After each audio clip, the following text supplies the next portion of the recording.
Today, we're diving into a secret pact between two of the biggest rivals in tech history. Seriously, this is a deal so massive, it's about to completely change the iPhone that's sitting in your pocket right now. Let's get into it. Come on, we've all been there, right? You ask Siri to do something that feels totally simple, and it just doesn't get it. You've probably thought, man, I wish this thing could just understand what I mean. Well, guess what? That's not science fiction anymore. Starting around 2026, that wish is basically becoming a reality. And this is the story of the incredible and kinda crazy tech alliance that made it all happen. So, first up, your iPhone is a genius. Let's look at what the new Siri can actually do, because honestly, the results are almost magical. Okay, so imagine saying this. The new Siri gets it. It understands all the personal context. In one single command, it jumps into your email to find that reservation, pulls up maps to check the traffic, and then opens messages to tell your mom you're running late. It's pulling all these scattered pieces of your life together seamlessly. And it gets even crazier. Siri now has what the pros call agentic capabilities, which is really just a fancy way of saying it can handle complex, multi-step jobs all by itself. So it can find a photo, edit it for you, figure out who the heck was on the project team from your calendar, and then send it off, all without you having to do a thing.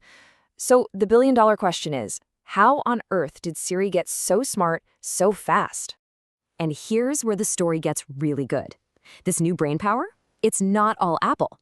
It's the result of a secret deal between two massive rivals. Let's talk about the Rivals Pact and why Apple had to turn to Google for help. You have to remember, for decades, these two companies have been fierce competitors.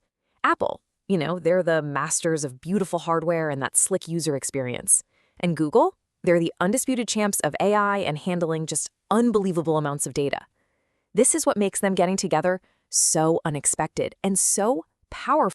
Because, let's be honest, Apple was in a really tough spot.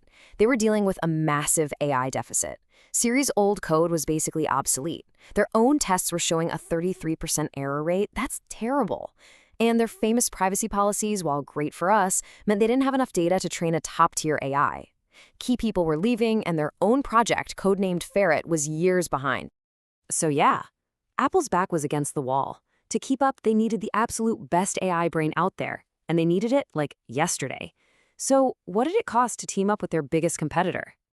This brings us to the nuts and bolts of it all, Siri's hidden brain. Let's look at the money, the strategy, and the really clever tech that makes this whole thing work. First, the price tag. We're talking an estimated $1 billion a year. But here's the real shocker. For years, Google paid Apple billions to be the default search engine. Now the roles have completely flipped. Apple is paying Google for its core intelligence. So how do they make this work without damaging Apple's brand? It's a classic white label strategy.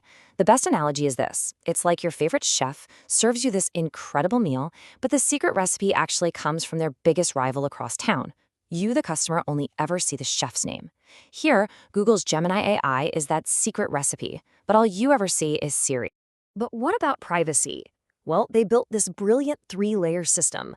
Simple stuff handled right on your iPhone's chip. Your data literally never leaves your phone. For more complex things, your request goes to a special version of Gemini that's running on Apple's own secure servers. So Google provides the brain, but they can't see your personal data.